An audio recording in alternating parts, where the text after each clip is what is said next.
Dimensi manusia dalam pembangunan pilihan karangan Sujatmoko diterbitkan oleh LP3ES. 1. Pembangunan ekonomi sebagai masalah kebudayaan. Samubarang ana kang kardi, lamun waniya ing gampang, wedya ing pekewuh, sabarang nora tumeka yen antepen gampang ewuh dadi siji ing purwa noranana, yasa dipura.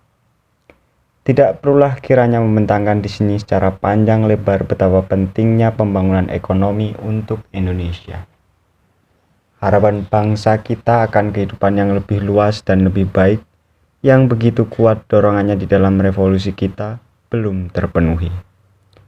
Harapan itu menyertai dan merupakan akibat perubahan-perubahan sosial besar yang sedang kita alami.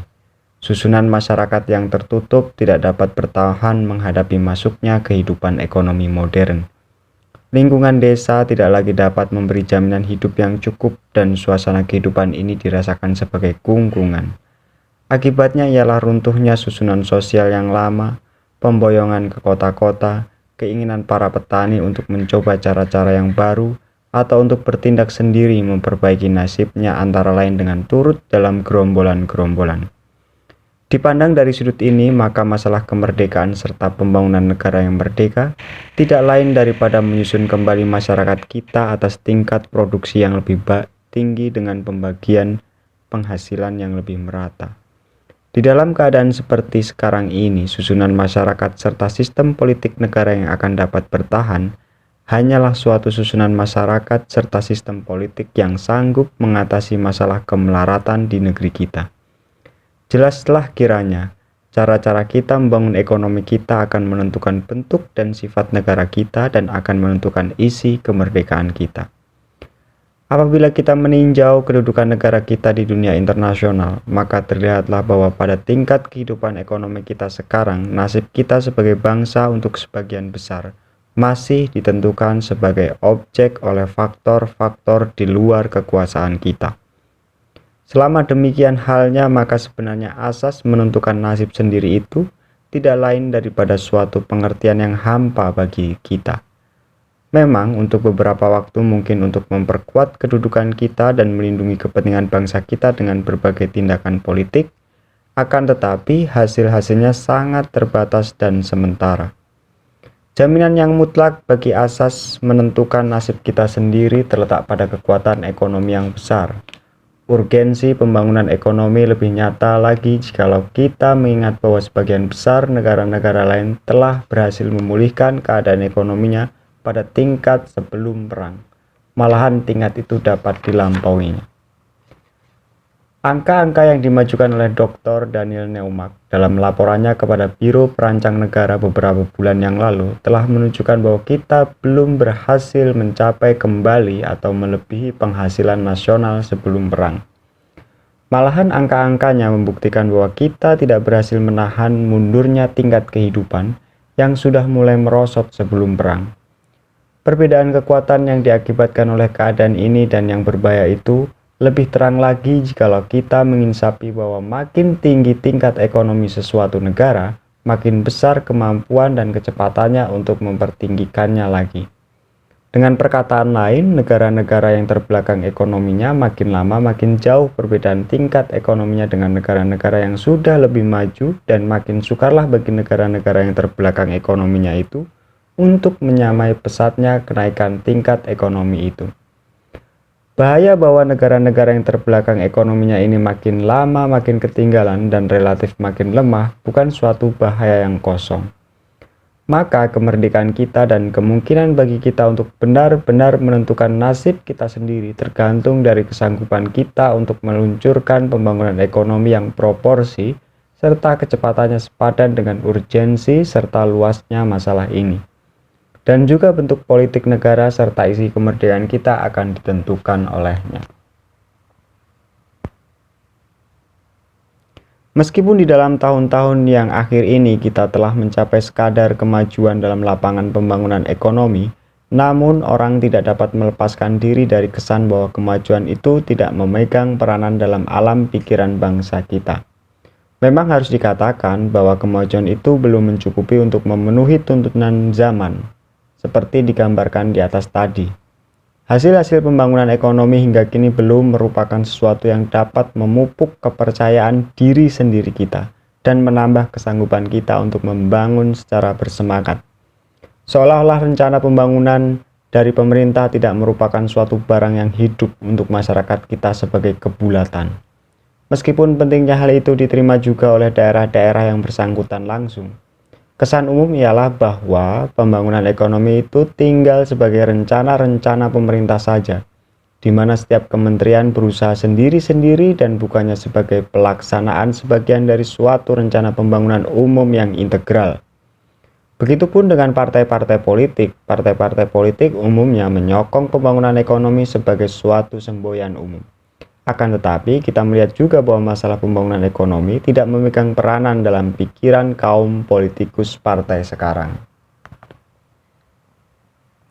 Dalam menghadapi keadaan Indonesia sekarang, percaturan perang didahulukan dan pembangunan ekonomi seolah-olah dikesampingkan sebagai suatu hal yang kurang urgensinya. Maka tidak mengherankanlah bahwa juga di kalangan khalayak ramai tidak ada bayangan yang terang tentang apa yang dimaksud dengan pembangunan ekonomi dan apa yang harus dikerjakannya sebagai sumbangan untuk pembangunan ekonomi ini. Aktivitasnya tidak kurang di dalam lingkungannya sendiri, akan tetapi sering keaktifan itu timbul dari kekecewaan terhadap usaha pembangunan pemerintah di daerahnya, sehingga ia merasa terpaksa mengambil inisiatif sendiri. Bagaimanapun juga, umumnya tidak ada perasaan pada khalayak ramai bahwa ia menjadi bagian dari suatu usaha bersama yang meliputi baik pemerintah maupun dirinya sendiri untuk membangun negara kita. Oleh sebab itu, maka timbullah kesan umum bahwa pembangunan ekonomi kita ini seolah-olah setengah-setengah saja dikerjakan, seperti tak dapat berangkat dan macet. Padahal, pembangunan ekonomi itu seharusnya merupakan penjelmaan suatu pergerakan rakyat yang dibimbing secara sadar oleh pemerintah. Sebabnya bermacam-macam.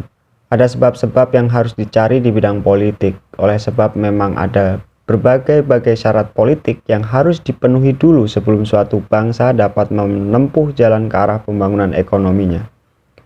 Menurut pandangan kami, beberapa sebab yang penting di luar lapangan politik ini ialah kekurangan pengetahuan tentang arti pembangunan ekonomi untuk negara kita, sehingga umumnya kurang dirasakan urgensinya. Di samping itu ada juga kekurangan pengetahuan tentang apa yang dituju dengan pembangunan ekonomi ini di dalam akibat-akibatnya untuk kehidupan masing-masing orang di dalam lingkungannya sendiri. Ada juga kekurang insafan bahwa proses pembangunan ekonomi ini ialah suatu proses yang meliputi kehidupan kita di dalam segala lapangan.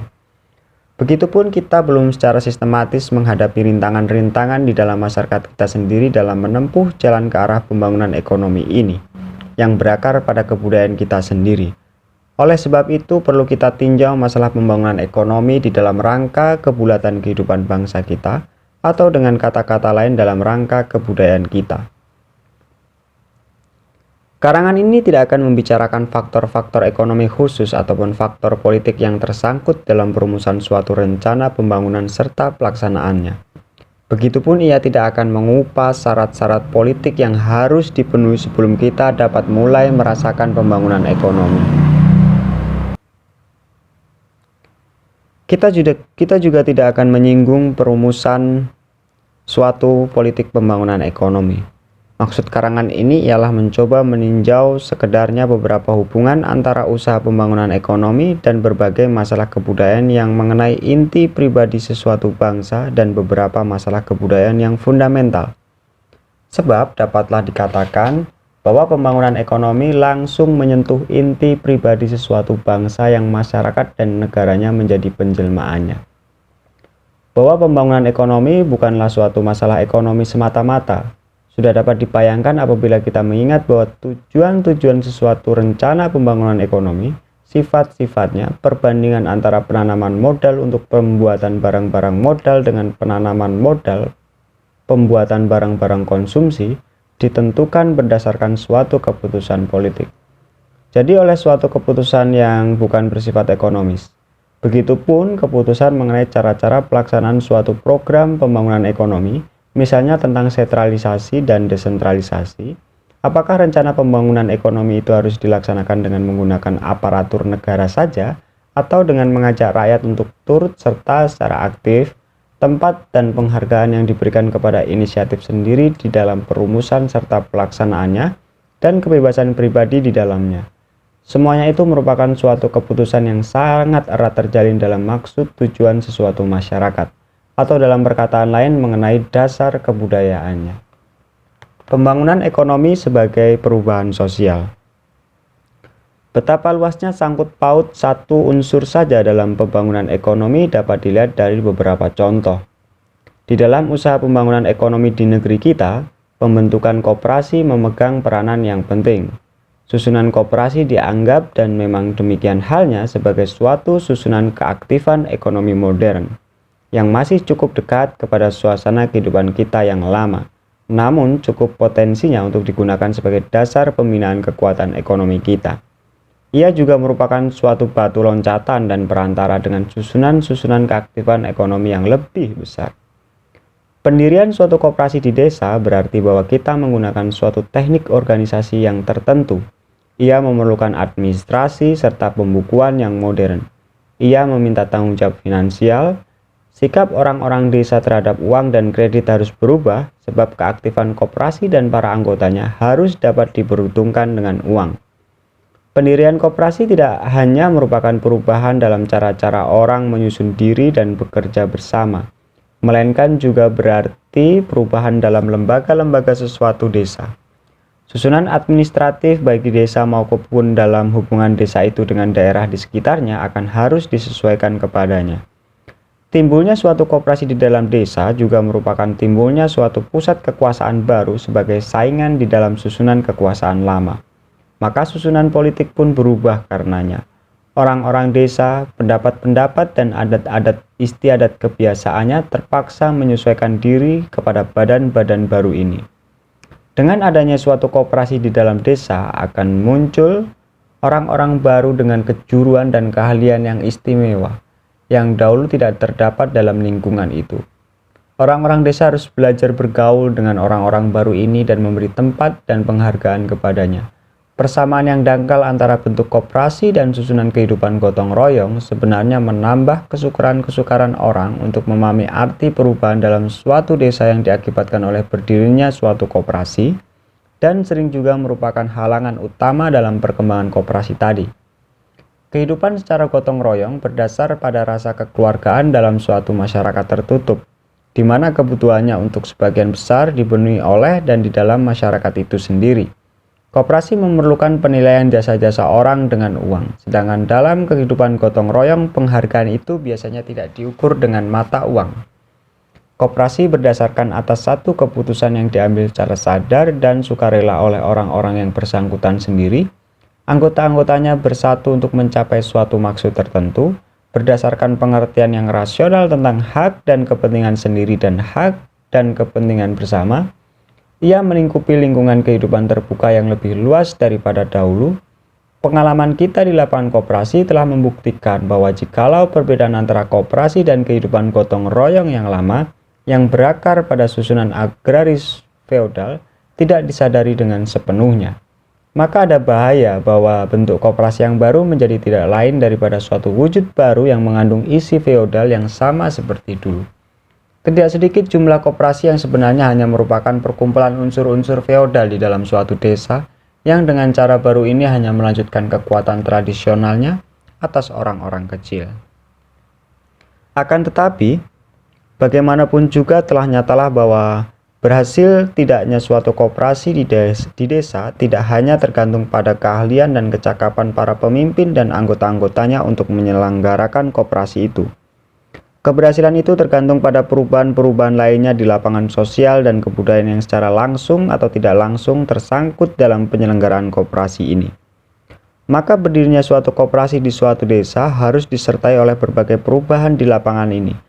Malahan boleh dikatakan bahwa berhasil atau tidaknya usaha koperasi untuk sebagian besar tergantung dari kesanggupan orang untuk mengadakan perubahan-perubahan lain itu. Ternyatalah bahwa koperasi itu hanya salah satu muka saja dari proses pertumbuhan dan perkembangan desa seluruhnya yang terjadi di berbagai lapangan pada waktu yang sama. Untuk mencapai hasil baik dengan koperasi ini, perlu perubahan-perubahan lain itu dihadapi dan dilaksanakan sekaligus. Artinya kita berhadapan dengan masalah pendinamisan kehidupan desa seluruhnya. Begitupun pemasukan mesin ke dalam kehidupan desa seperti penggunaan traktor atau didirikannya usaha-usaha kerajinan, berarti penyesuaian segala aspek kehidupan dan susunan kehidupan di desa kepadanya. Dalam hal traktor misalnya, yang perlu bukan hanya bahwa orang cakap menggunakannya, melainkan bahwa orang yakin akan perlunya memeliharanya. Pengalaman kita menunjukkan bahwa justru dalam hal itu kita masih lemah. Di samping itu perlu untuk menyesuaikan cara-cara bekerja bersama di dalam desa mengenai penggarapan tanah dan sebagainya kepada adanya traktor-traktor tadi, agar supaya kita dapat menarik keuntungan sebesar-besarnya daripadanya dan begitu seterusnya. Traktor dan mesin oleh orang desa harus dapat dianggap dan diperlukan sebagai lanjutan tangan manusia yang dapat dikuasai sepenuhnya, seperti juga paculnya. Dengan demikian itu, si mesin tadi bukan lagi suatu benda yang asing baginya, melainkan suatu alat yang asli, suatu penjelmaan dari kebutuhan dan kesanggupan masyarakat desa itu.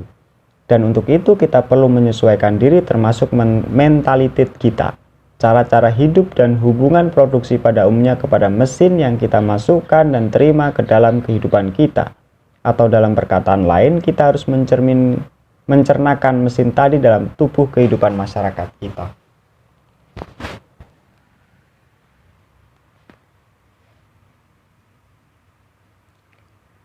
Hal ini juga berlaku jikalau kita meningkat pada lapangan industrialisasi umumnya. Di sini pun pemasukan mesin-mesin hanya merupakan permulaan proses perubahan sosial dan tanggapan jiwa bangsa kita. Baru sesudah kita menyesuaikan cara-cara organisasi kerja, disiplin kerja, kecepatan hidup kita, dan sebagainya di samping kecakapan kita untuk menggunakan mesin itu, dapat kita katakan bahwa mesin itu sudah menjadi barang yang hidup dalam masyarakat kita. Malahan lebih jauh lagi, kita baru dapat dikatakan telah mencernakan mesin itu sesudah pada kita timbul keinginan dan kesanggupan, tidak saja untuk memelihara mesin itu, melainkan juga untuk membuatnya sendiri. Dan untuk senantiasa menciptakan mesin-mesin yang lebih baik daripada yang sudah, yang lebih sesuai lagi dengan kebutuhan kita sendiri. Nyatalah bahwa mesin itu hanya pernyataan dan alat suatu masyarakat untuk mencapai tujuan-tujuannya. Kita tidak dapat melepaskan mesin itu serta teknologi umumnya dari nilai-nilai sesuatu masyarakat, dari segala sesuatu yang dianggap penting oleh masyarakat itu. Dengan perkataan lain, mesin serta teknologi merupakan penjelmaan kebudayaan suatu masyarakat yang tidak dapat dipisahkan dari kebudayaan yang menciptakannya. Jadi menghadapi masalah industrialisasi di negeri kita berarti juga menghadapi suatu proses perubahan sosial, suatu proses perubahan tanggapan jiwa, suatu penyesuaian kreatif dari kebudayaan kita. Penyesuaian kreatif ini berarti bahwa kita harus mencari dan membangkitkan di dalam kebudayaan kita sendiri asas-asas otonom yang atas kekuatan sendiri akan memperkembangkan dinamik sosial kita sendiri dan mampu mendorong dan menuntun kita dalam menempuh jalan modernisasi kehidupan kita. Jikalau tidak demikian, maka segala penyesuaian kita akan bersifat pasif. Kita tidak akan dapat melampaui taraf imitasi, taraf tiruan belaka, dan kita hanya akan meningkat dari tingkat statis yang satu kepada tingkat statis yang lain, dan kita senantiasa akan terbelakang. Oleh sebab itu, dalam menghadapi masalah industrialisasi, kita tidak dapat mengatakan bahwa kita hanya bersedia menerima mesin serta teknologi dunia modern dengan menolak begitu saja penjelmaan-penjelmaan lain dari kebudayaannya. Eklektisisme yang murah ini yang dianut oleh beberapa pendekar kebudayaan kita dan yang secara samar-samar juga terdapat di berbagai kalangan masyarakat kita tidak dapat dipertahankan. Untuk menguasai mesin dan teknologi kita perlu mengertinya lebih dahulu, yaitu menyelami dan mengerti kebudayaan dan jiwa yang menciptakannya. Usaha untuk menyelami kebudayaan barat yang menjadi induk dunia modern ini agaknya akan dapat membantu kita dalam mencari asas-asas dinamik otonom pada kita sendiri yang kita maksudkan di atas ini. Akan tetapi sebelum kita meningkat pada soal ini, agaknya ada baiknya kita menyimpang sebentar dan menghadapi suatu soal lain dahulu. Kita telah melihat bahwa proses industrialisasi dan pembangunan ekonomi umumnya ialah suatu proses perubahan sosial dan suatu proses perubahan tanggapan jiwa. Akan tetapi, orang dapat bertanya, apakah perubahan mentalitas itu bukannya akibat dari pemasukan mesin dan teknologi dalam kehidupan kita? Bukankah kebudayaan itu merupakan bangunan atas dari susunan hubungan produksi di dalam suatu masyarakat? Memang sejarah jalannya revolusi industri di Eropa Barat membuktikan bahwa pada umumnya hal itu demikianlah adanya. Akan tetapi jikalau suatu negara hendak mengubah susunan hubungan produksinya dan mempertinggi tingkat produksinya dalam waktu singkat dan menurut rencana tertentu, dengan sedapat-dapatnya mengurangi kesengsaraan yang diderita oleh rakyat Eropa Barat sewaktu revolusi industrinya waktu itu, maka ia terpaksa turut memperhitungkan dan menggunakan secara sadar faktor-faktor kebudayaan tadi. Demikianlah Uni Soviet pada suatu ketika merasa perlu untuk mengabdikan kehidupan kebudayaan Rusia kepada keperluan industrialisasinya. Dan untuk keperluan itu, ia telah mengendalikan dan mengatur penciptaan di segala lapangan. Faham realisme sosialis adalah akibat dari politik ini. Begitupun di Indonesia, mentalitas kita akan berubah dengan adanya industrialisasi serta segala akibat sosialnya. Sebenarnya mentalitas kita sudah berubah dan akan terus-menerus berubah dengan berlangsungnya keruntuhan susunan masyarakat kita yang lama. Akan tetapi terang jugalah bahwa apabila kita hendak mengejar waktu, mengingat urgensi pembangunan ekonomi ini untuk keselamatan kemerdekaan kita, kita akan harus mengerahkan secara sadar faktor-faktor kebudayaan untuk memudahkan dan mempercepat proses perubahan itu. Lepas dari itu, ada juga suatu hal lain. Perubahan mentalitas akan terjadi sesudah proses industrialisasi dimulai. Dimulai oleh pemerintah, artinya perubahan mentalitas harus dimulai di kalangan pemerintah dan pemimpin masyarakat kita sebelum kita dapat mulai dengan pembangunan ekonomi. Dan ternyata, disitulah letaknya kesukaran kita, sebab tekad dan hasrat pembangunan kurang dirasakan. Dan akibatnya ialah lambatnya usaha pembangunan ekonomi. Dan kita akan melihat nanti bahwa untuk sebagian hal itu disebabkan oleh rintangan-rintangan kebudayaan yang berpengaruh di lapisan masyarakat itu. Akibatnya ialah bahwa perubahan mentalitas yang bergandengan dengan runtuhnya susunan sosial yang lama dan keinginan rakyat banyak untuk mencoba cara-cara baru tidak dapat ditampung dengan secukupnya. Jelaslah betapa pentingnya peranan faktor-faktor kebudayaan sehingga tidak usah disangsikan lagi. Mari kita kembali pada pokok pembicaraan kita. Kita telah melihat bahwa jikalau kita menghadapi kekuatan industrial dunia modern, kita pada hakikatnya menghadapi kebudayaannya. Dan bahwa apabila kita hendak mencari dan memperkembangkan asas-asas dinamik yang otonom pada kita sendiri, ada baiknya jikalau kita juga menyelami intisari kebudayaan Barat yang menjadi akar dinamik Barat itu. Untuk itu, barangkali kita mendapat pegangan sedikit jikalau kita menggunakan dua pengertian sebagai penuntun, yaitu sikap aktif terhadap alam dan asas pembaruan terus-menerus. Di dalam susunan statis dari masyarakat agraris feodal yang kita kenal itu, intisari asas hidup sebagian besar bangsa kita ialah penyesuaian serta persatuan dengan kodrat dan hukum-hukumnya. Manusia adalah bagian kodrat, dan kodrat itu meliputi keseluruhannya. Manusia itu menentukan tempatnya serta hubungannya dengan alam di sekitarnya, dengan perantaraan bermacam-macam upacara dan pantangan. Dengan jalan ini sedapat-dapatnya ia menjamin keselamatannya. Di dalam suatu tingkat yang lebih tinggi, kebahagiaan terbesar yang dapat dirasakannya ialah mengatasi dan membebaskan diri dari kungkungan pribadinya sendiri, dan dengan cara demikian menikmati rasa persatuan dengan kodrat. Di dalam tanggapan jiwa yang demikian, sungguh asing segala pemikiran untuk menguasai alam dan mengabdikannya kepada kebutuhan manusia. Tanggapan jiwa dunia modern berpangkal pada paham bahwa penguasaan alam oleh manusia merupakan suatu hal yang mungkin dan yang patut dikejar. Dengan tanggapan jiwa ini, manusia tidak lagi merupakan suatu bagian dari alam, melainkan ia mulai menyendiri daripadanya. Ia mulai menyelidikinya sebagai suatu hal yang lepas dari dirinya sendiri, dan ia mulai menguasainya. Untuk dapat menguasai alam, perlu manusia mengetahui hukum-hukumnya agar ia mampu menggunakan hukum-hukum itu untuk menaklukkan alam. Dan dorongan mengenal alam ini untuk mengetahui hukum-hukumnya demi pengetahuan itu sendiri tidak lain daripada tanggapan jiwa ilmu pengetahuan.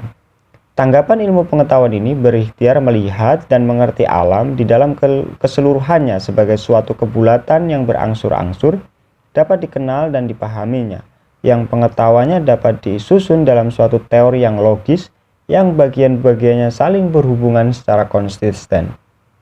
Ia senantiasa berusaha membuat objektif pendapatnya dan mengujinya kembali untuk mencocokkannya dengan pendapat-pendapat dan hubungan-hubungan baru yang didapatnya, dan jika perlu mengubah teorinya. Maka intisari tanggapan ilmu pengetahuan ini ialah usaha pembaruan terus-menerus. Kebenaran yang didapatnya tidak dianggap sebagai suatu kebenaran yang mutlak, melainkan sebagai sesuatu yang senantiasa harus diuji kembali, ditaklukkan dan dipahami kembali. Sebab baginya yang benar pada hari ini, besok sudah menjadi tahayul, dan yang baik sekarang besok menjadi musuh dari yang lebih baik. Keinginan untuk mengenal dan menguasai alam, ikhtiar manusia untuk terus-menerus mencari kebenaran sebagai sesuatu yang senantiasa harus dikejar, namun tidak pernah dicapai seluruhnya, kesediaan untuk mencocokkan pandangan serta cara-cara hidupnya kepada paham ini, bersama dengan keyakinan bahwa nasib manusia di dunia ini untuk sebagian penting dapat diperbagi oleh manusia sendiri berkat pengetahuan alam ini, kedua unsur inilah yang menjadi sumber perkembangan teknologi barat dan sumber dinamik sosialnya yang besar itu. Kami rasa dengan segala kekurangan dan kedangkalan yang dikandung dalam generalisasi semacam ini, kita dapat menggunakannya dalam penyelidikan kita ini.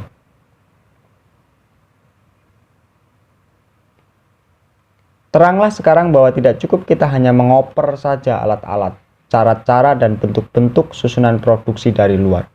Semuanya ini akhirnya harus menjadi darah daging kita sendiri.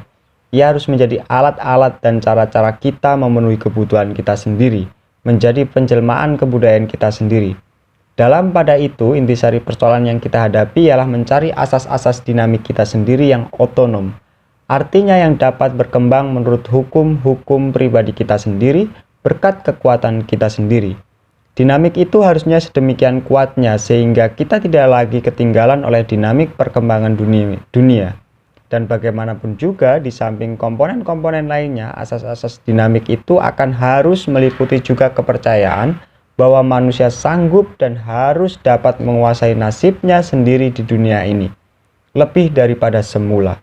Lagi pula, keinginan untuk mengenal dan menguasai alam dan kesanggupan untuk menghadapi perubahan dan pembaruan terus-menerus harus hidup pula. Dari uraian ini kelihatan betapa mendalam perubahan-perubahan yang akan harus kita alami untuk memungkinkan pembangunan ekonomi. Sebab pada hakikatnya kita berhadapan dengan masalah-masalah yang langsung menyentuh akar-akar kebudayaan kita.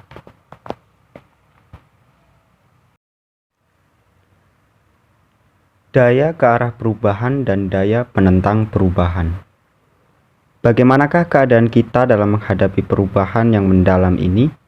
Pada umumnya dapat dikatakan bahwa dalam setiap kebudayaan terdapat suatu daya ke arah perubahan, suatu faktor yang senantiasa hendak menyesuaikan kebudayaan itu kepada masalah-masalah baru yang dihadapinya.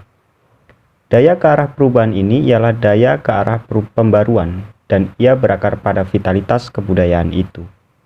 Akan tetapi sebaliknya sudah menjadi hakikat suatu kebudayaan juga bahwa ia hendak mempertahankan sifat dan pribadinya sendiri dengan sedapat-dapatnya menolak hal-hal dari luar yang akan dapat mengubah sifat dan pribadinya sendiri itu. Dan biasanya bertambah meningkat integrasi suatu kebudayaan dan suatu masyarakat, bertambah kuat pula daya penentang perubahan itu. Maka setiap bangsa dalam sejarahnya senantiasa menghadapi bentrokan antara dua kekuatan ini. Kekuatan-kekuatan itu kedua-duanya merupakan penjelmaan dari vitalitas dan pribadi bangsa dan kebudayaan itu. Dalam menghadapi masalah pembangunan ekonomi di negeri kita, daya penentang perubahan ini akan nyata dalam berbagai-bagai bentuk. Salah satu di antaranya ialah sikap yang banyak terdapat di kalangan pegawai tinggi, pemimpin politik, dan juga profesor-profesor kita. Sering didengar ucapan mereka, apakah perlu pembangunan ekonomi? Apakah bangsa kita harus menjadi seperti bangsa Barat? Apakah kita harus membimbing bangsa kita ke arah suatu masyarakat yang dikuasai oleh suasana persaingan yang tak terbatas, di mana manusia menjadi serigala untuk sesama manusia, di mana individu tidak merasakan lagi hubungan batin dengan pekerjaan yang dijalankannya atau dengan kawan-kawan sekerjanya? Apakah semangat ini yang harus kita tanamkan ke dalam kebudayaan dan susunan masyarakat kita? Di dalam sikap demikian sebenarnya terdapat dua unsur. Pertama ialah penolakan kapitalisme Barat. Hal itu sudah bukan permasalahan yang baru. Di Asia boleh dikatakan penolakan semangat kapitalisme Barat itu umum sifatnya. Dan reaksi semacam ini sudah semestinya. Akan tetapi yang lebih penting di dalam rangka persoalan kita ini ialah unsur kedua, yaitu penolakan terhadap kehidupan industrial. Penolakan kehidupan industrial dalam segala konsekuensinya ini menjadi sumber dari perlawanan atau kekurangan semangat terhadap soal pembangunan di dalam sebagian kalangan atas Indonesia. Maka perlulah kita mengupasnya secara lebih dalam.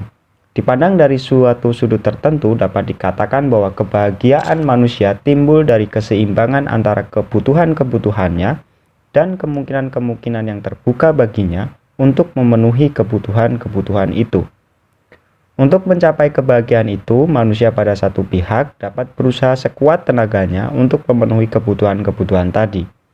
Betapapun tinggi tingkat kebutuhan-kebutuhan itu, keseimbangan terjadi pada suatu tingkat material yang tinggi. Sebaliknya, ia juga dapat mencari kebahagiaan itu dengan menurunkan kebutuhan-kebutuhannya, sehingga ia tidak memerlukan ikhtiar istimewa untuk memenuhinya. Umumnya, jalan yang kedua ini terdapat pada suatu tempat di mana tanggapan jiwa terhadap kehidupan manusia pada hakikatnya bersifat Weltvernichtung, yaitu bersifat menolak sepenuh-penuhnya kenikmatan lahir dari hidup di dunia ini. Di berbagai bagian Asia dan terutama di mana kebudayaannya dipengaruhi oleh filsafat Hindu dan umumnya oleh tradisi mistisisme, sikap yang demikian ini sering kita dapati. Di bagian-bagian ini, ikhtiar manusia untuk mengurangi kebutuhan-kebutuhan lahirnya sering merupakan suatu cita-cita yang kuat. Di antara guru-guru dan pendekar-pendekar Asia yang mengajarkan atau menganjurkan cita-cita ini, harus dihitung juga seorang seperti Gandhi. Bagi Gandhi, kehidupan modern berdasarkan suatu tingkat di mana kebutuhan-kebutuhan lahir manusia ditinggi-tinggikan sampai melampaui batas. Pada tingkat kebutuhan manusia yang terlalu tinggi ini, manusia terpaksa menjadi hamba dari mesin-mesin yang menjadi syarat mutlak baginya untuk memenuhi kebutuhan-kebutuhannya itu. Maka pada pendapatnya sangat berbahayalah cita-cita itu bagi bangsa India dan bangsa-bangsa Asia umumnya. Apabila mereka hendak menyaingi bangsa-bangsa Barat atas dasar-dasar kehidupan Barat ini dan atas dasar susunan industrial, maka dianjurkannya agar menolak jalan ke kebahagiaan yang berbahaya ini, memperjuangkan kemerdekaan India dengan tidak mengikuti jalan industrialisasi Barat dan kembali kepada alat-alat pemintal yang sederhana. Penolakan kehidupan industrial oleh Gandhi berdasar terutama atas pertimbangan moral.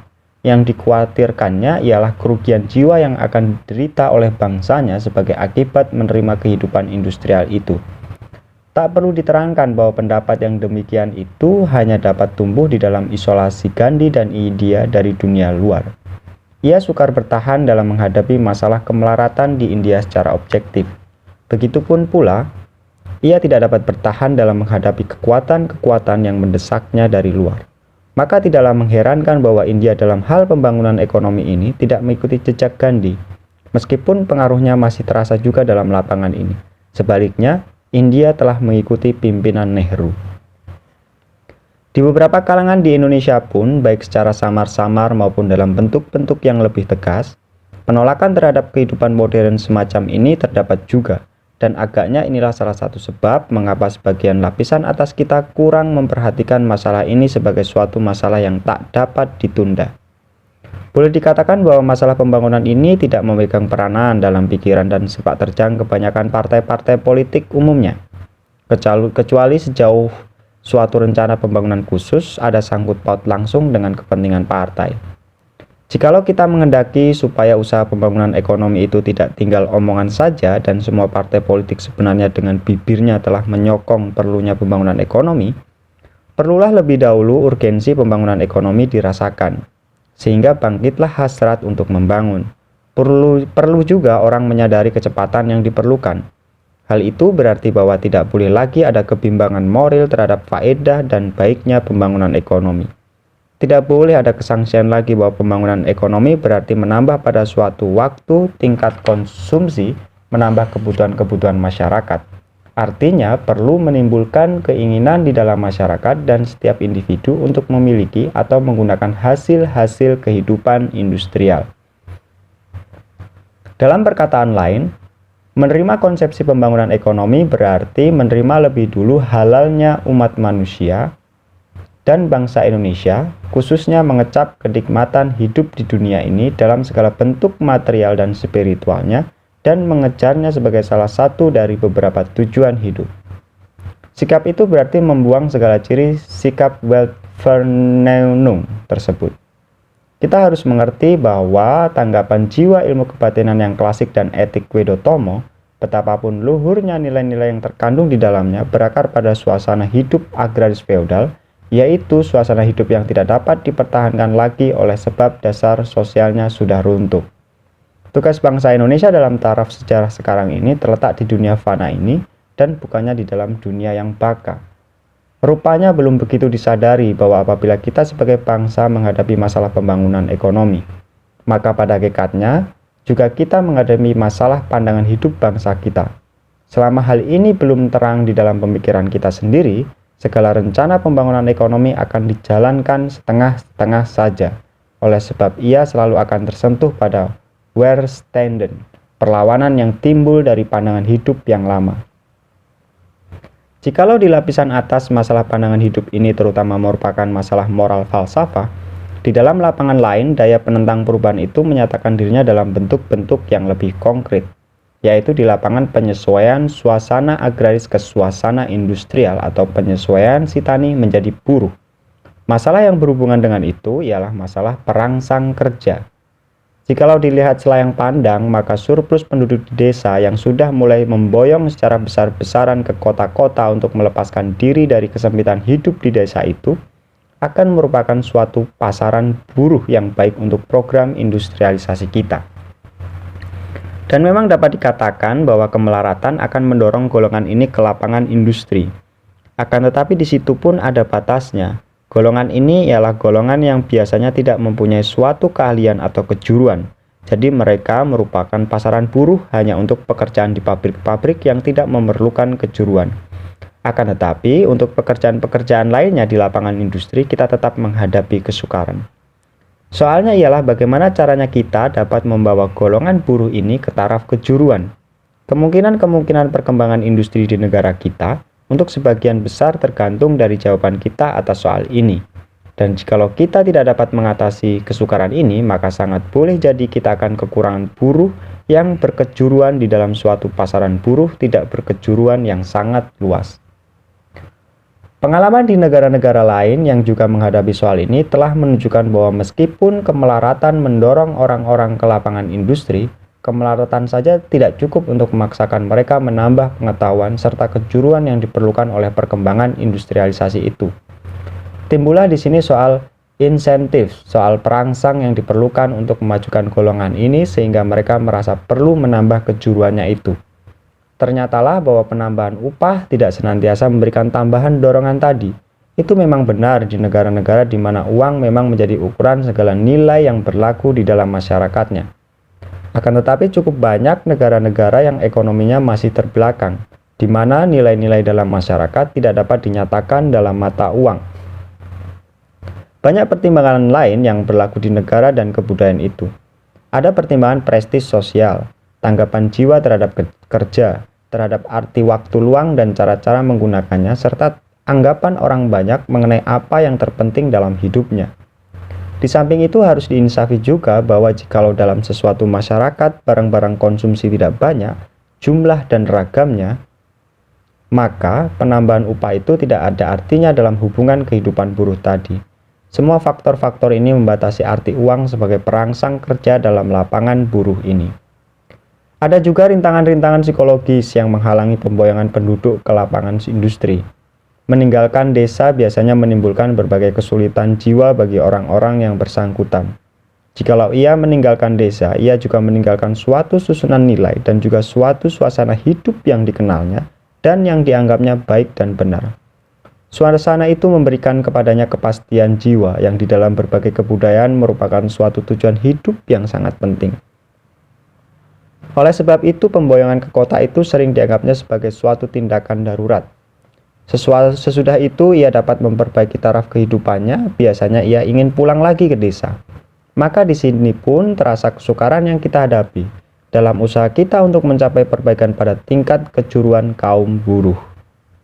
Di dalam suasana desa, soal kedudukan serta prestis sosial yang terkandung di dalam setiap pekerjaan itu semuanya mempunyai tempat sendiri.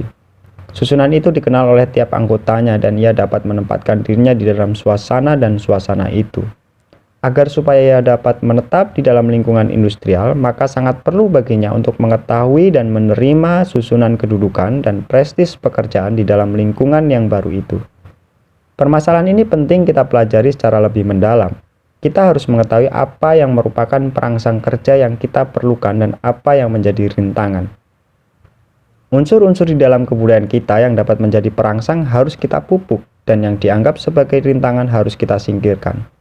Di samping itu masih ada soal-soal yang kita hadapi seperti perangsang-perangsang yang mempengaruhi disiplin kerja, hubungan akrab dengan pekerjaan yang dijalankan dan konsep waktu.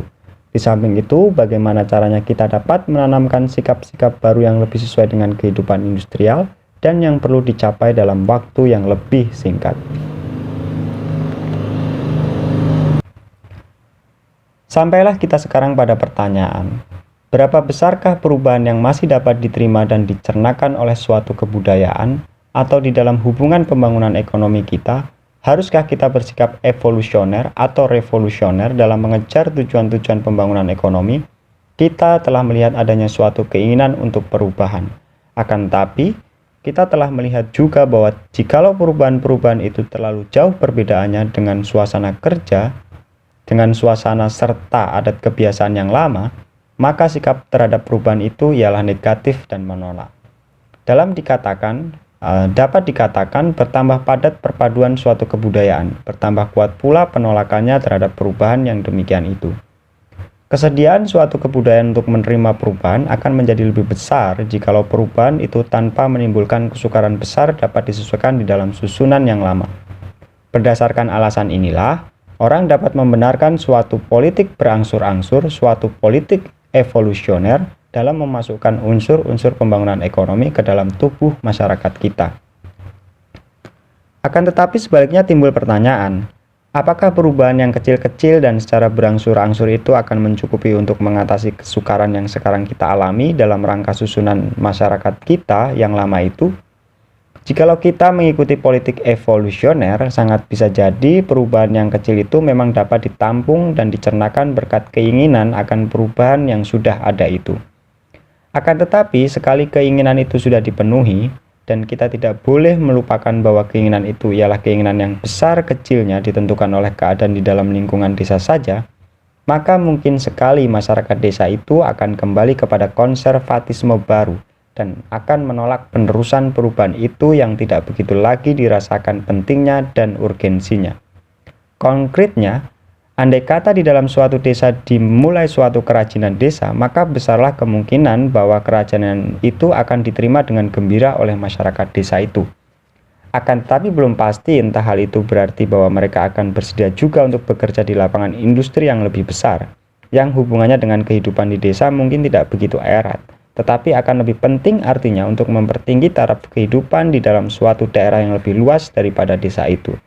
Atau dengan perkataan lain, kalau toh perkembangan cottage industries tidak merupakan penyelesaian bagi masalah rekonstruksi desa dan keperluan industrial, apakah tidak lebih baik kita membuang cara evolusioner ini dan menggantikannya dengan cara-cara revolusioner, yaitu dengan terus meloncat kepada industrialisasi besar-besaran? Orang dapat mengatakan, meskipun penderitaan dan kesukaran penyesuaian yang akan lebih besar, Barangkali waktu penderitaan itu akan lebih singkat. Syukurlah pertanyaan ini yang dalam bentuk abstraknya ada baiknya juga kita hadapi.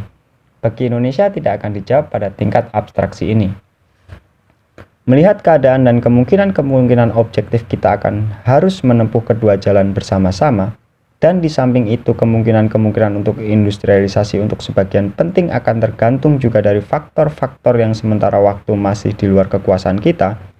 Dengan mempermasalahkan pertanyaan tersebut, dapat kita hindarkan perdebatan yang tak habis-habisnya antara mereka yang menganggap jalan pertama lebih unggul dan mereka yang menjagoi jalan kedua. Kembali pada persoalan kita, dapatlah dikatakan bahwa setiap kebudayaan dan setiap masyarakat mempunyai tujuan-tujuan tertentu yang sudah terjalin di dalam suasana kehidupannya, dan yang secara sadar atau tidak dikejar oleh semua anggota masyarakat dan kebudayaan itu. Pembangunan ekonomi berarti bahwa tujuan-tujuan kebudayaan itu diubah dan kemudian ditentukan tujuan-tujuan yang baru. Jika hendak menjamin bahwa pembangunan ekonomi itu berhasil, maka perlu kita berusaha supaya tujuan-tujuan baru itu yang berlainan daripada yang lama meresap menjadi darah daging kebudayaan tadi. Dalam hal ini, penyesuaian itu sebenarnya merupakan suatu reintegrasi pribadi berdasarkan perkembangannya hubungan pribadi antara si buruh atau anggota lainnya dengan tujuan-tujuan masyarakat yang baru itu. Maka dari uraian di atas ini agaknya sudah teranglah bahwa jikalau kita hendak melaksanakan pembangunan ekonomi dengan kecepatan yang diperlukan dan sesuai dengan proporsi masalah ini dalam segala sangkut pautnya, tidak cukup menghadapi pembangunan ekonomi ini dari sudut ekonomi ataupun dari sudut birokratis saja. Pembangunan ekonomi harus didasarkan atas, atau lebih tegas lagi, harus merupakan penjelmaan dari suatu proses perubahan sosial dan kebudayaan yang dibimbing dengan kesadaran. Perubahan-perubahan yang diperlukan harus meliputi juga susunan serta lembaga-lembaga hukum, kebiasaan konsumsi, dan juga taraf kebutuhan serta sifat-sifat kebutuhan anggota masyarakat Indonesia. Kita harus menyelami soal dorongan untuk kerja, motivation, perangsang kerja, serta etika kerja. Kita harus menghadapi masalah makna hidup dan masalah penguasaan alam dan pengabdiannya kepada kebutuhan-kebutuhan manusia. Kita akan harus menentukan nilai-nilai hidup kita, Bureau Scales, sesuai dengan kebutuhan pembangunan ekonomi dalam taraf sejarah kita sekarang ini. Dan kita harus menghadapi dan menyelami ilmu serta penggunaannya untuk keselamatan umat manusia. Maka pembangunan ekonomi ternyatalah mempunyai suatu dimensi lain. Di samping pengetahuan, keahlian, dan faktor-faktor ekonomis yang khusus, ia juga berdimensi manusia. Usaha pembangunan ekonomi ternyata juga merupakan suatu proses yang dapat dipengaruhi, yang dapat dikuasai dan diarahkan secara sadar, meskipun ia meliputi hampir segala lapangan kehidupan manusia. Asal saja kita menyadari lebih dahulu segala sangkut pautnya. Perlu kita menyelami kebudayaan kita sendiri agar supaya kita dapat mengatasi rintangan-rintangan yang timbul dari kebudayaan kita dan yang sekarang menghalangi kemajuan kita ke arah pembangunan ekonomi. Perlu juga kita menyelaminya agar kita dapat menyadari bahwa unsur-unsurnya yang dapat memberi dorongan dan perangsang bagi kita yang sudah ada dalam kebudayaan kita untuk mengejar tujuan pembangunan ekonomi ini. Kita telah mengetahui juga bahwa proses pembangunan ekonomi itu disertai oleh kesukaran dan penderitaan besar bagi bangsa yang sedang menempuhnya. Jikalau kita cukup menyadari dan memperhitungkan faktor-faktor kebudayaan yang terkandung dalam dimensi manusia ini, kita akan dapat meringankan penderitaan itu dan akan dapat pula mempercepat lamanya proses pembangunan ekonomi kita, sebab kita juga telah melihat betapa pentingnya kecepatan itu untuk kedudukan kita di dunia. Dengan kesadaran ini pula, peranan paksaan dalam pelaksanaan rencana pembangunan ekonomi akan dapat ditiadakan atau setidak-tidaknya dikurangi. Dengan jalan ini pula akan mungkin untuk menghubungkan rencana-rencana negara dengan keinginan akan perbaikan dan pembaruan di tingkat lokal. Jikalau kedua kutub ini dapat dihubungkan, maka hal ini berarti bahwa rencana pembangunan ekonomi negara akan dapat didukung oleh dinamika sosial yang sudah ada dalam masyarakat kita dengan segala daya dan inisiatifnya yang menjadi syarat mutlak berhasilnya usaha kita. Berbagai ragam jawaban. Sebenarnya masalah yang sekarang kita hadapi ini bukan soal yang baru, dan bukan kita saja yang menghadapinya. Uni Soviet telah berhasil menyusun jawabannya atas soal ini dengan memusnahkan susunan masyarakat lama dengan kekerasan, dan ia telah memulai mengintegrasikan kembali masyarakat itu dalam susunan-susunan yang baru dengan suatu campuran paksaan dan antusiasme ideologi, menurut suatu revolusi dari atas. Kemudian selama Perang Dunia II, patriotisme telah turut memperkokoh susunan-susunan yang baru ini. Jepang telah berhasil menyesuaikan dirinya kepada kehidupan modern dan melaksanakan pembangunan ekonominya dengan tidak mengubah hubungan kekuasaan serta susunan kekuasaan umumnya di dalam negeri untuk mencapai transformasi ekonominya sampai ia dikalahkan pada tahun 1945. Gambaran Jepang ialah gambaran suatu negara feodal dengan alat-alat modern. Transformasi ekonomi dijalankan dengan menggunakan kekuatan-kekuatan yang terletak di dalam campuran ideologi dan agama yang khas Jepang, yaitu Shintoisme. Saluran-saluran kekuasaan otoriter di dalam suasana kekeluargaan digunakannya untuk membangun industri. Kekalahan Jepang dalam peperangan sekarang telah menunjukkan betapa besar pertentangan-pertentangan sosial yang terdapat dalam jawaban Jepang atas masalah pembangunan ekonominya. Pertentangan-pertentangan ini sekarang tampak. Belum jelas lagi arah pembangunan masa depan Jepang. Bagaimanapun juga, pengalaman Jepang penting bagi kita sebab ia membuktikan sesuatu yang kemudian juga telah dibuktikan oleh beberapa negara lain, yaitu bahwa pilihan kita dan jawaban kita atas masalah pembangunan ini tidak hanya terbatas pada suatu pilihan antara jawaban komunis dan jawaban kapitalis.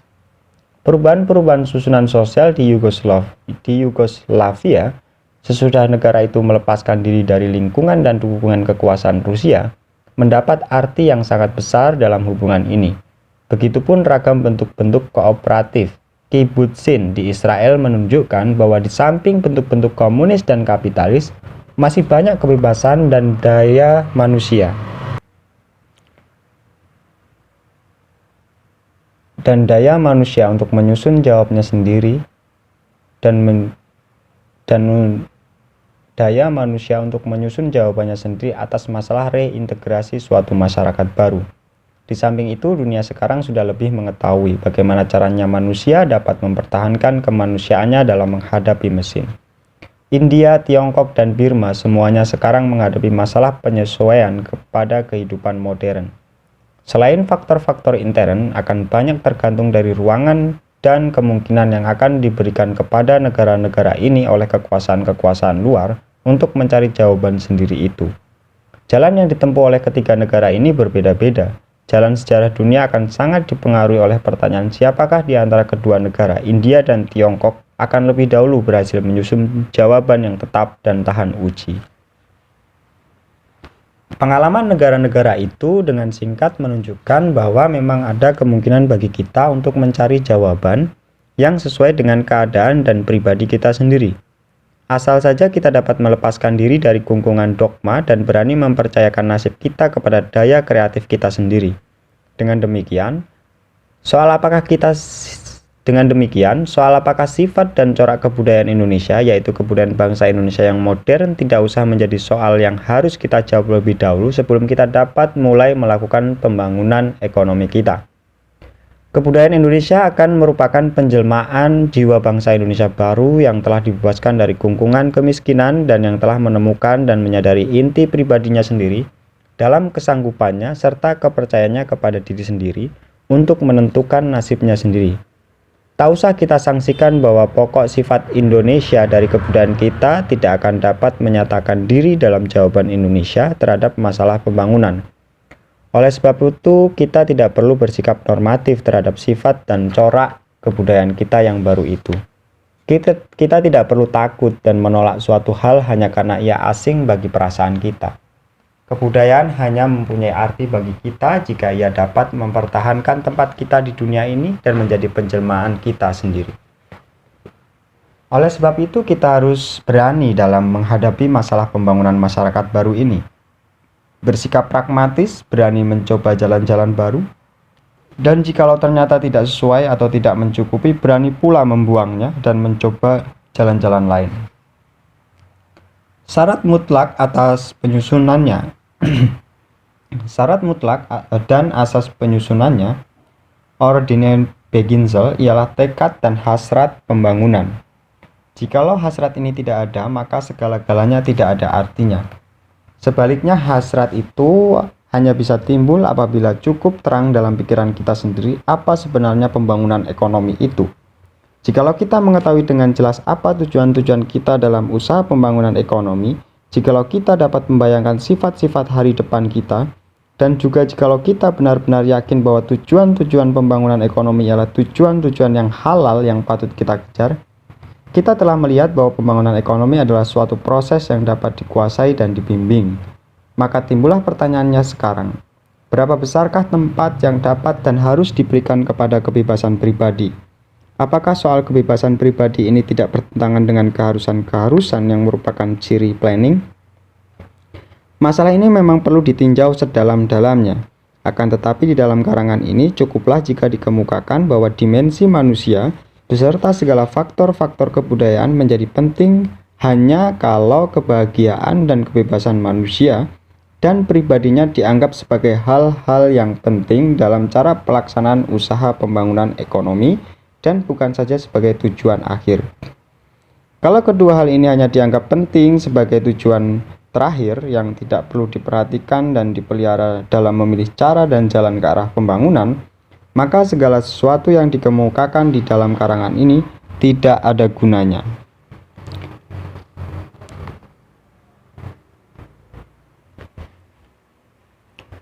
Alat pelaksana. Sampailah kita sekarang pada alat-alat atau badan-badan perantara yang harus melaksanakan perubahan-perubahan yang menyertai pembangunan ekonomi ini. Alat-alat yang harus kita gunakan untuk membimbing perubahan yang luas dan mendalam ini ialah pengajaran dan pendidikan, partai-partai politik atau serikat-serikat buruh dan tani, alat-alat pembentuk pendapat umum, dan aparat birokrasi negara. Di dalam sekolah-sekolah rakyat sudah harus diusahakan untuk menanam dan memupuk suatu tanggapan jiwa yang baru, suatu tanggapan jiwa yang akan mendorong si anak itu untuk melihat lingkungannya sendiri sebagai suatu susunan yang bukan tetap dan tidak langgeng, sebagai sesuatu yang dapat diatur secara lebih bermanfaat. Ia harus dibimbing sampai yakin bahwa ia dapat mengubah dan memperbaiki lingkungan hidupnya itu dengan mencapai suatu tingkat produksi yang lebih tinggi. Si murid itu harus dibiasakan menggunakan teknologi yang serba sederhana tetapi modern. Ia harus mengetahui bahwa lingkungan hidup baginya tidak terbatas pada batas-batas desanya yang dikenalnya sekarang. Di dalam sekolah-sekolah lanjutan harus diadakan suatu usaha terarah untuk menyesuaikan Berobskeus, pilihan bidang kerja murid-murid tadi sesuai dengan kepentingan negara dan pembangunan ekonomi pada taraf perkembangannya pada suatu waktu. Rasa kemerdekaan terutama terletak pada kemungkinan memilih, dan apabila kemungkinan-kemungkinan untuk memilih itu diperluas, maka rasa kebebasan itu akan bertambah. Oleh sebab itu, si murid harus dibebaskan dari kungkungan pikiran bahwa tujuan satu-satunya yang layak baginya ialah menuntut pendidikan tinggi sebagai dokter atau sarjana hukum. Padanya harus ditimbulkan keinginan untuk menempuh jalan yang baru. Ia harus dapat melihat kehidupannya sebagai aventure. Perlunya juga ditanamkan dasar-dasar etika kerja yang kita perlukan dan penyadaran akan hubungan antara semangat pembangunan dan semangat patriotisme yang ada padanya. Berhubung dengan itu, susunan PGB harus ditinjau kembali, dan perbandingan antara gaji masing-masing macam pekerjaan akan harus dapat ditinjau kembali dari sudut kebutuhan masyarakat pada suatu taraf tertentu. Peninjauan kembali serta penyesuaian PGB ini akan harus dapat dilakukan setiap jangka waktu tertentu. Misalnya harus dapat ditentukan bahwa untuk jangka waktu 10 tahun, kepada tamatan sekolah teknik menengah dan kepada para pemegang buku dan akuntan diberi tunjangan yang istimewa yang jika perlu dapat melebihi gaji para akademikus. Sesudah 10 tahun tunjangan istimewa ini akan dapat ditinjau kembali dan akan dapat diberikan kepada kejuruan-kejuruan lain yang pada waktu itu relatif lebih dibutuhkan. Juga perguruan tinggi akan harus lebih disesuaikan dengan usaha pembangunan masyarakat Indonesia. Ia harus menjadi alat dan abdinya. Perguruan tinggi hendaknya di samping memberi pengetahuan serta keahlian dan menjalankan riset dalam hubungan itu, juga menyelidiki dan senantiasa mengawasi aspek sosial dan kultural dalam pembangunan ekonomi ini dan menyiasatkan cara-cara yang sebaik-baiknya untuk mengatasi segala weerstanden, hambatan itu dan untuk menahan kebiasaan-kebiasaan baru. Artinya, di samping menanamkan pengetahuan dan keahlian di samping menanamkan pengetahuan dan keahlian di masing-masing lapangan, ia juga akan harus mendidik tenaga-tenaga yang dapat menjalankan tugas ini. Hukum adat serta etnologi hendaknya dikerahkan untuk keperluan ini juga. Dahulu kedua ilmu pengetahuan ini terutama digunakan oleh pemerintah kolonial untuk mempertahankan status quo. Sekarang bahan-bahan penyelidikan itu dapat digunakan untuk melancarkan dan mempercepat pembangunan dan perkembangan kita dengan mengatasi weerstanden yang merintangi perubahan-perubahan sosial dan mengerahkan kekuatan-kekuatan di dalam susunan kebudayaan dan sosial lama yang masih dapat digunakan dalam taraf kehidupan kita sekarang. Dengan cara-cara demikian ini, maka persoalan-persoalan apakah sebenarnya pengajaran nasional sudah dipecahkan? Dengan cara-cara ini pengajaran kita bersifat Indonesia dan nasional. Bukannya karena secara negatif menolak segala sesuatu yang dirasakan asing bagi perasaan Indonesia, melainkan karena ia ditujukan kepada memenuhi kebutuhan Indonesia dewasa ini.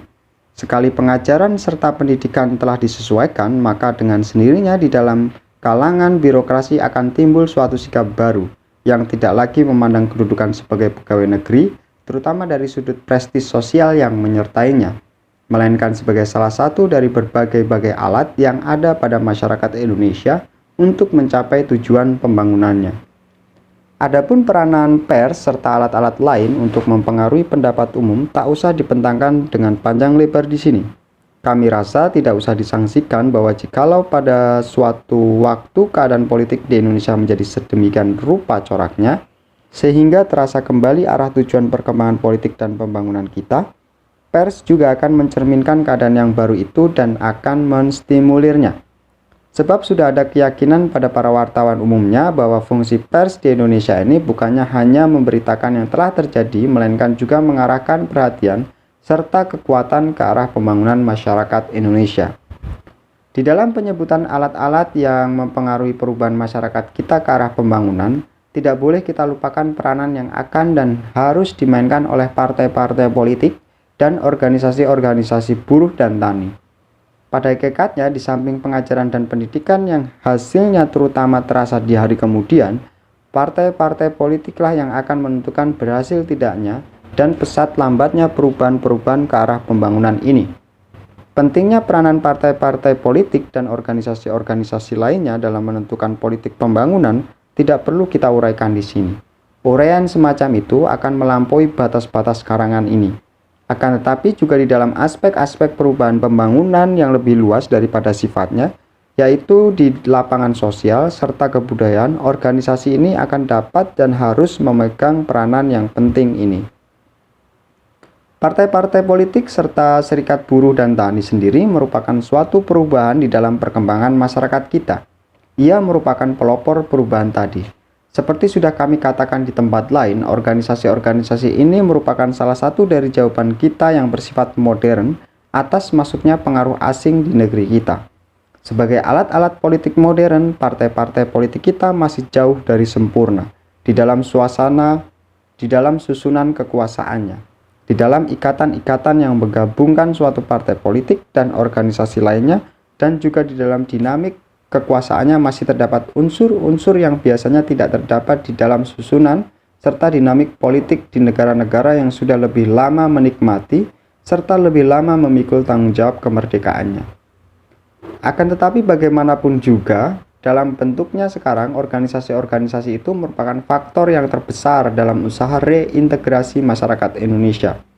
Di dalam pelaksanaan usahanya tidak boleh tidak mereka ini menjumpai bermacam-macam soal yang tidak langsung berhubungan dengan politik, akan tetapi yang tidak dapat diabaikannya.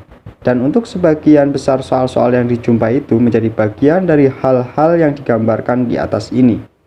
Dan sebenarnya arti suatu partai politik dan juga organisasi-organisasi buruh dan tani akan tergantung dari sikapnya terhadap perubahan-perubahan itu dan terhadap masalah pembangunan ekonomi umumnya.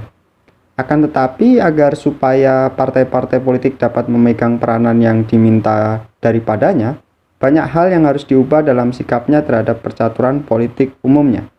Partai-partai politik ini harus dapat menginsafi yang sekarang seolah-olah sudah dilupakan bahwa politik itu bukan hanya alat untuk merebut kekuasaan, melainkan bahwa berpolitik itu terutama ialah menimbulkan, menggerakkan, mengarahkan, dan membimbing kekuatan-kekuatan sosial dalam suatu masyarakat ke arah tujuan yang tertentu. Kesimpulan. Maka kita sekarang boleh mengambil beberapa kesimpulan. Pembangunan ekonomi ialah suatu proses perubahan yang meliputi kehidupan suatu bangsa seluruhnya.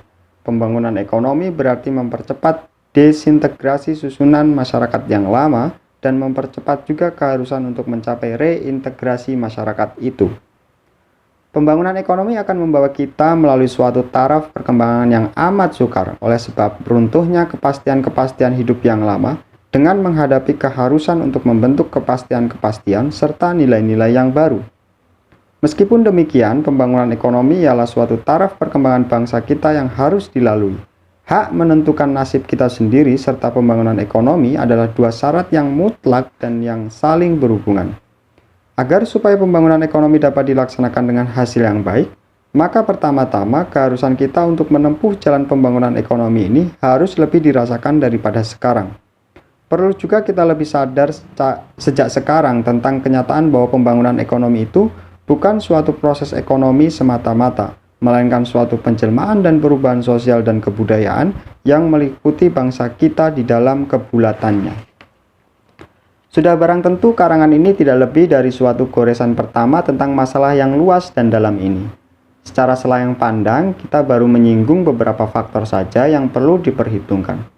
Kita belum mau bicarakan peranan agama, baik Islam maupun Kristen yang sedang dan akan dapat dilakukan berhubung dengan pembangunan ekonomi kita ini, baik secara positif maupun secara negatif. Unsur-unsur di dalam warisan kebudayaan nenek moyang kita yang perlu dihidupkan kembali atau diinterpretasikan kembali masih banyak yang belum kita singgung. Juga masalah planning dan hubungan serta perbandingannya dengan kebebasan pribadi adalah suatu masalah yang perlu kita selami dan sadari lebih dalam.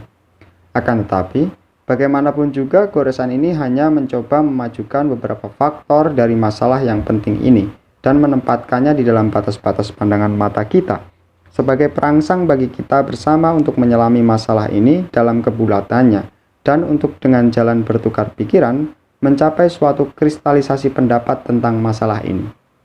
Sebab kesadaran dan penjernihan pikiran adalah syarat mutlak untuk memupuk serta membimbing hasrat kita untuk membangun.